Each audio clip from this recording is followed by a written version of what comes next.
We have a big problem at our hands. We have a very, very big problem on our hands. And I say it's a very, very big problem because it's almost inescapable that there's going to be a collision. And it's because the from a Hawaiian perspective, we've gotten to the very last tip of what can be taken, as far as what can be taken from us. And I say that, and I don't try to. I'm not trying to say that like I'm pointing fingers at anybody. Although, without talking about the reality, we're never going to get to the answer of what we're going to do next, because this has to come to a different ending than the way it's moving right now, because it is going to collide as it's going right now. As you know, there's been those up in the mountains who refer to themselves as protectors of the Ainea, protectors of the sacred lands. I'm one of those. I'm a little older than most of them, so I can't spend the nights as I used to. Only when I need to, can I? But I think a little bit of understanding of why this has become so complicated. And I think the biggest reason why is because, first of all, and you've heard this comment before, but I don't know if you've really had it sit in your head and comprehend the depth of what this is saying. There's no treaty of annexation. No treaty at all. There's a question then, by what authority do you exercise your jurisdiction, especially in my country? It's a question that has not been asked for the longest time.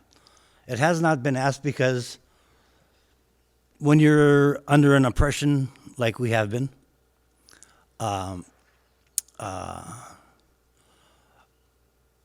we have to include into these factors that the Hawaiian people were not allowed to speak their own language. They weren't even allowed to practice their own religions. Their own religion, we weren't able to practice that until 1978. Now that might have a lot to do with why a lot wasn't said back in the late 60s when this whole project started. Might have a lot to do with it. And there's things like kapus. Kapus play a very big role. There's many things on the mountain that are up there that we are not going to talk about. There is no reason to talk about it. They belong to certain segments of the community that have been tasked with that preservation of that information. But we also know that some of this information has to surface because you're right on top of some very, very, very, very precious and sacred areas.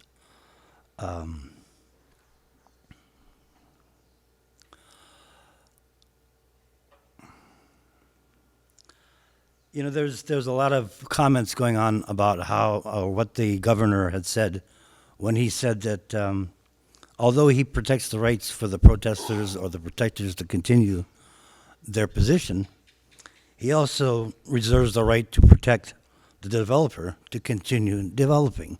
Now, I don't know how everyone else looks at it, but that's kind of a contradiction in terms to me. How can you do both? And I can say you really can't do both. And that's why I'm saying we're headed for a collision. The question is, how much damage is it going to be? That's really what the question is. And I think if we stop and understand, first of all, in the ancient days, nobody could go up there.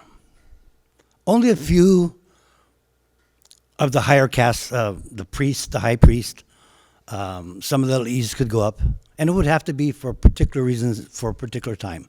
It was never to take up residence or, well, take up residence, because that's what's happened with the telescopes. They've taken residence. And so in my deep eye, I see all the telescopes gone. But in the reality of today, it doesn't seem like that's going to happen anytime real soon. Okay? Now, this gets very controversial because with this 30-meter telescope, where they're planning to put it is on the northern plateau of the mountain. It is the last piece of the mountain that has not been disturbed. The very last piece of the summit.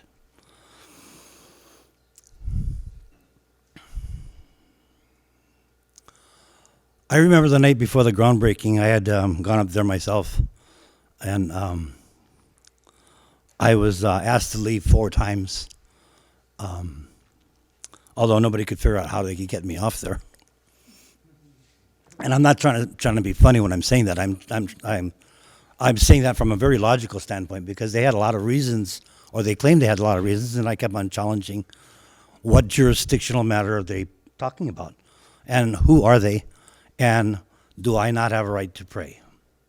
Now, people look at that and say, well, of course you do, but do you have to pray there? Well, yes, I have to pray right here. This is exactly where I have to pray. And even more so because you're questioning why I'm praying here. That's not a question that is for anyone else to say. And the reason why it's become so controversial is because it seems like Hawaiians have to now justify to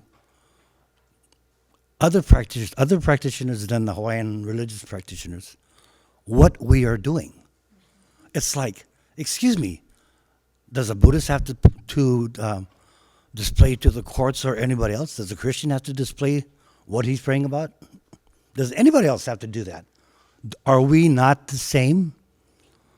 And I think that's what it's really coming down to. You're saying that we are not the same and that we have to prove that we are similar.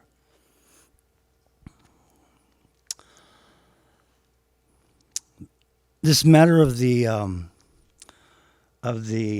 Supreme Court now taking the matter from the ICA up to the Supreme Court regarding regarding the permitting for the development of the TMT on Maunakea. There's a lot of controversy as to whether or not that's going to be a good thing or a bad thing. Myself, I think it may be a good thing in a sense that at least we're having a little more in-depth question. But we have to remember that this question has already failed in the lower courts.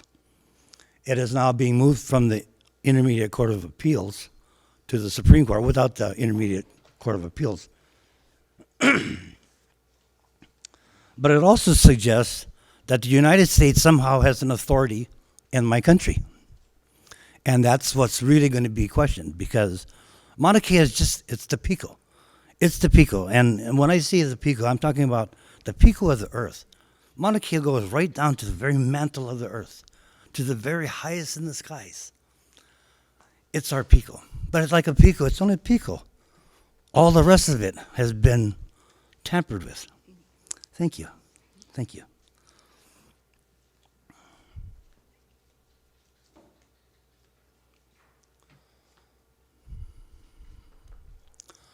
So when I look at the Supreme Court, I say, by giving that to you or allowing that to move into the Supreme Court also suggests that somehow or another we are going to be beholden to whatever the Supreme Court says, but whether it be pro or con. And I say it's always going to be con if it's going to be their Supreme Court telling me what my religion is going to do. I don't expect that to be the most comfortable thought, but it is a real thought. And it is certainly an equal thought. I don't think any religion in this room could question that I should have the same rights as everybody else.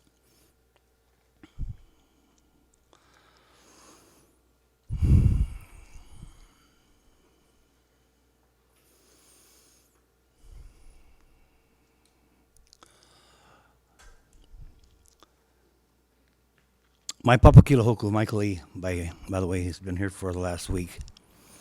He speaks very seriously about the way of wordsmithing to change what is sacred into something that is simply special.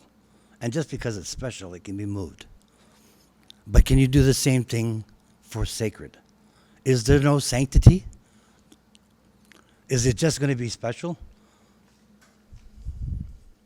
This is very important because we are talking about a mountain that is sacred. It is not special like Governor Ige would like to say. Because it's only special, then we can just move it. Or we can do something more special and put something on top of it. That's what you're kind of saying to us. And we're saying no, no, enough is enough is enough. Where does that end? Now, I'm saying this to you because it affects every single buddy in this room. Whether you have any incline on top of the mountain or not, if you drink water, if you fish, if your children go to school, if they go to the mountains, this is all the same thing. And you can look around at you, and I cannot tell you anybody who feels comfortable the way it is now. We know that there's an underlying problem. We just are afraid to ask the question and to address the problem. And I say, I actually think that we actually have it within ourselves to bring ourselves to the right conclusion. And I think that right conclusion is to back off, to stop thinking about this whole idea of science versus tradition or culture, because that in itself is contrary. You know, our culture is all about science. That's how we got here in the first place. That's why I brought the Papakila Hoku here for the last week, who has been sharing all around the island. In fact, we just came from Kohala, where we were talking about how the mountain, what the mountain does for the whole world, the earth, what it does to the earth, how it directs the winds, how it moves the currents from island to island.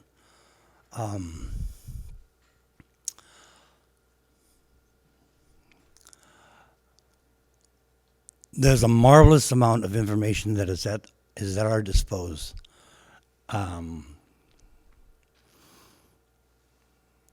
But it's going to take a lot of wanting to know.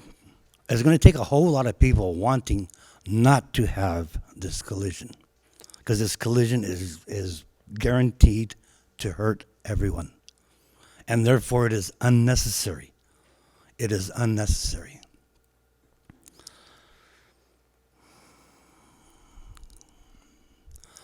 I've heard this comment about, well, geez, there's 13 telescopes up there. Nobody said anything before.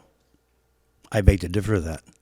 We've been saying it as long as I can remember about the sanctity of the mountain. I'm on record saying it. I've been to court saying it.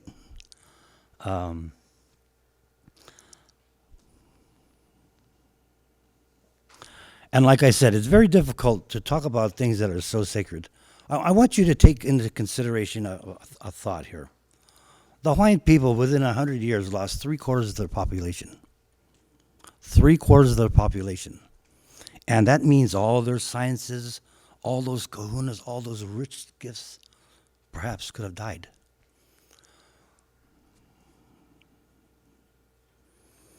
But not all of it did.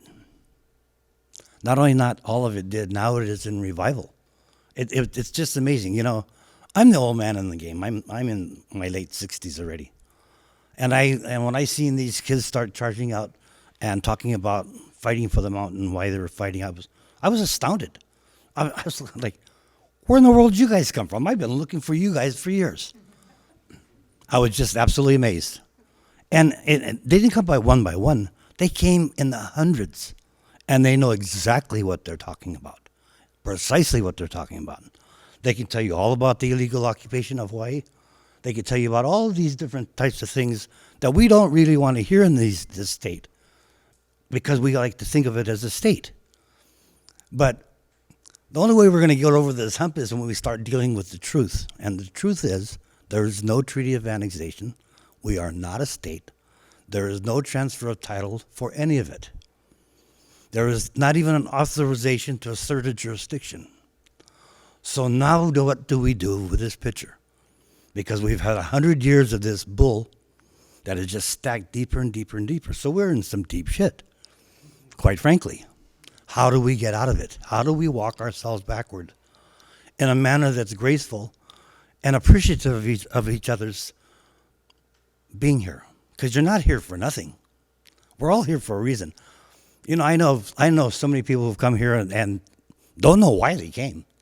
They get here and they're going, wow, this is such a really neat place, but man, is it hard to live here.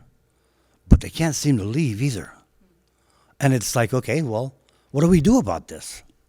What do we do about this? It cannot be just Hawaiian. I'm a Fergerstrom. I'm a Swede.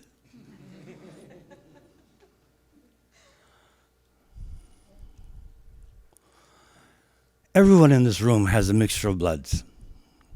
Yeah?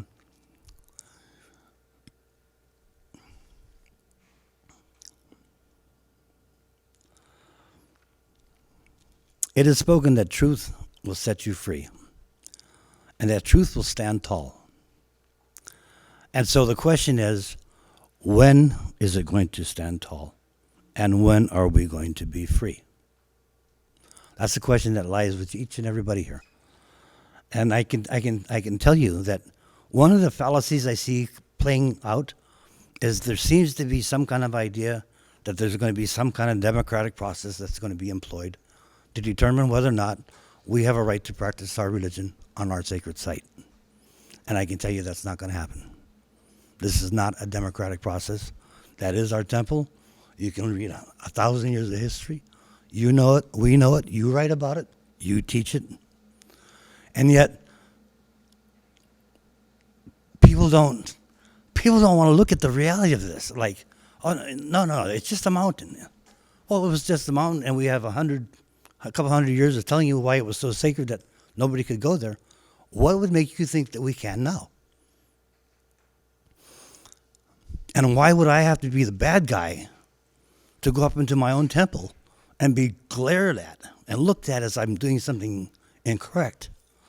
Or that there was something wrong in my thinking and thinking that I'm going to stop this desecration or stop this illegal assertion of an authority that doesn't exist.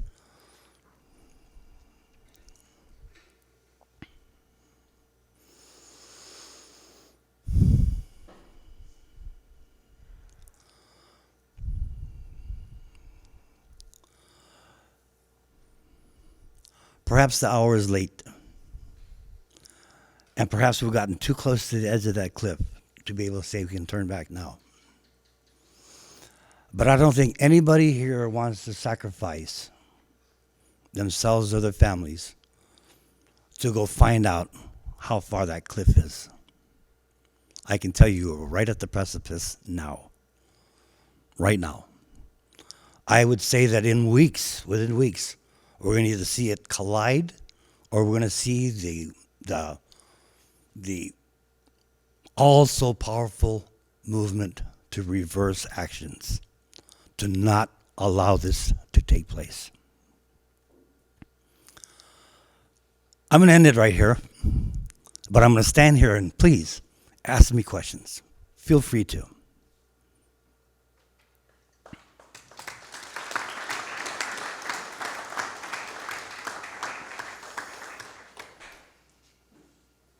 Did anybody write questions out?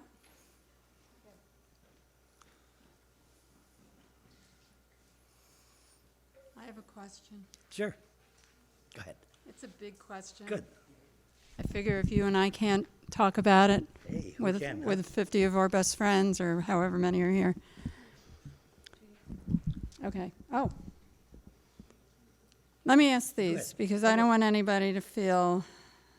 Oh, you're up here first. Go ahead and ask your question. No. Okay. But it'll come. It'll Okay. come whether it's tonight. Okay. Wow. Where does your food come from? Foodland, KTA, Farmers Market, Maunakea, Oahu, or mainland? That's All of the above? okay.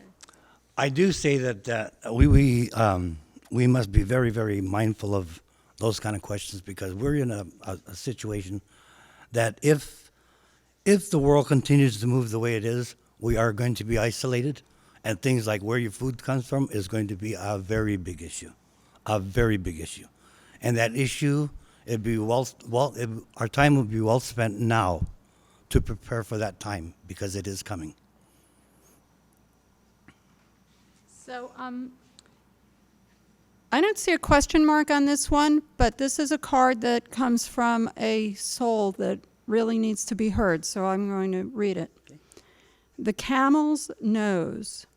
Once TMT is established, then they can shove a resort, winter Disneyland year-round, artificial snow, skiing, world-class playground, The only benefit our community will get is minimum wage jobs as servers and clowns. All the profits go to Wall Street. So there's no question mark, but I'd like to give you the opportunity to respond to that. Sure.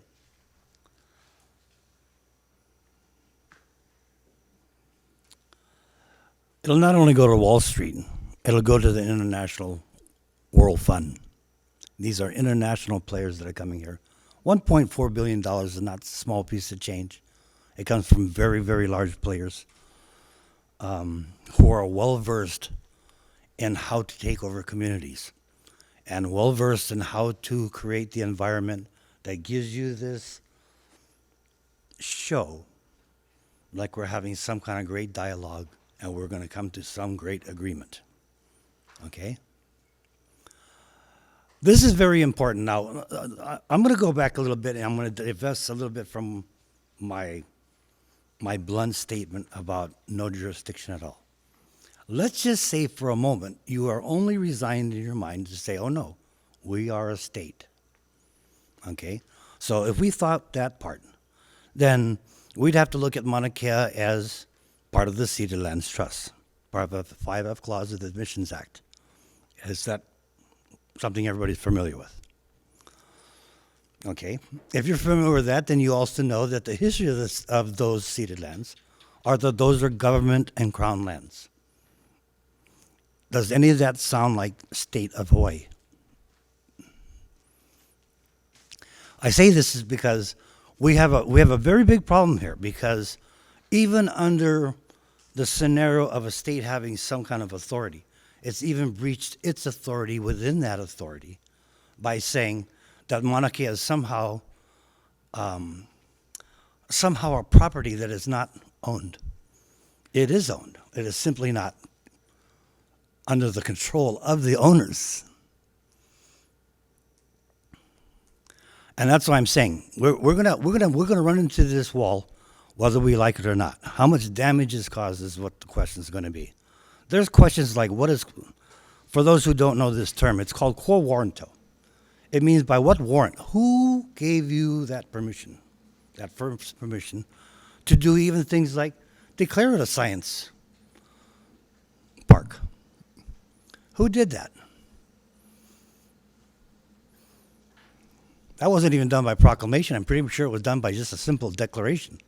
With what authority?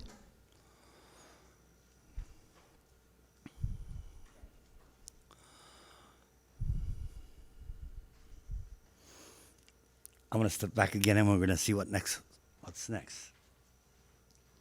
Is Gerald DeMello here? Had a family Oh, situation. okay. So Gerald has addressed that whole issue in the past.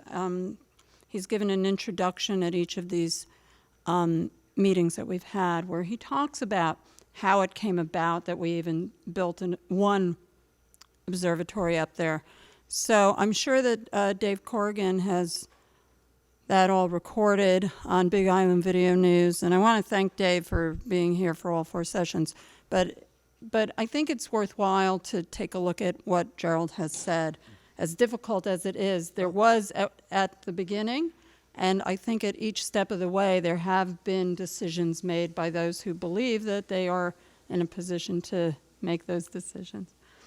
So this next question, I'm going to read the question, but I then want to open it to maybe a slightly larger question, okay? Because the way it's worded. So which came first?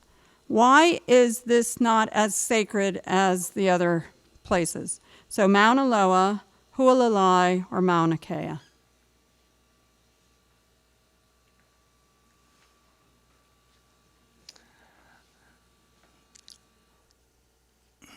I think I'll say it like I heard it just recently spoken by my Papakilahoku, which is Michael Lee again. And he referred to it as like having 3 children. Yeah? You love all your children, but there is always one that's special. One that is your primary. And Maunakea is the primary. All the rest are sacred too.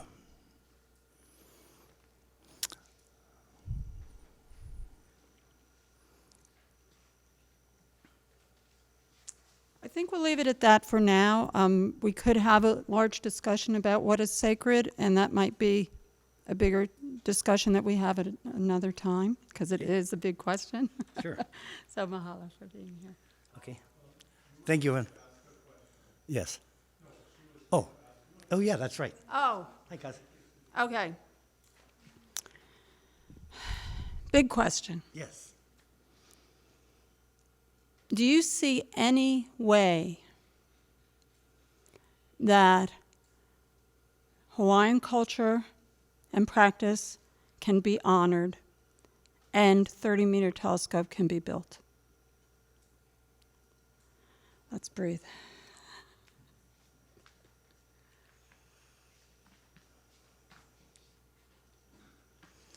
I would say yes, but not at the location where they're planning to put the 30-meter telescope at this time. Wow. Well, thank you. All right, everybody. Thank you so much.